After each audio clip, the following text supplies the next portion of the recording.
এখন হচ্ছে gold crown, bronze crown, even silver crown এগুলো আমাদের আছে, বাট হচ্ছে ওই যারা হচ্ছে অনেক শেক টেক এরকম বড় ধরেন হাই এন্ডের মানুষরা অনেক সময় সেটা করতে পারে। বাংলাদেশে যেটা পপুলার সেটা হচ্ছে যে জুয়েলারি, যেটাতে আমরা জিরকন স্টোন দিয়ে থাকি, ডায়মন্ড দিয়ে থাকি।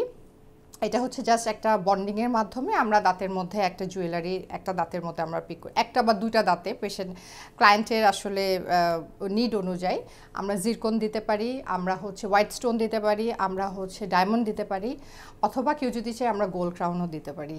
ব্যয়বহুল বলতে আসলে এটাকে যদি আমরা এখন গোল্ড ক্রাউন, ব্রোঞ্জ ক্রাউন ওইরকম যদি পার্মানেন্ট কোনো কাস্টমাইজড কোনো ক্রাউন করে দিতে চাই বা ভেনিয়ার করতে চাই, সেক্ষেত্রে ওটা কিছুটা এক্সপেন্সিভ হয়। আর আমরা যে জিরকন স্টোন বলতেছি বা হোয়াইট স্টোন বলতেছি, এগুলো হচ্ছে very reasonable, and zircon stone is very like it will be like around 3000 to 10,000 এর মধ্যেই আপনার কিন্তু এটা স্টোনের উপরে ভ্যারি করে যে কোন স্টোনটা দেওয়া হচ্ছে সেটার উপরে। আর এটা নর্মালি যেটা হয় যে it can go 3 years to 10 years even.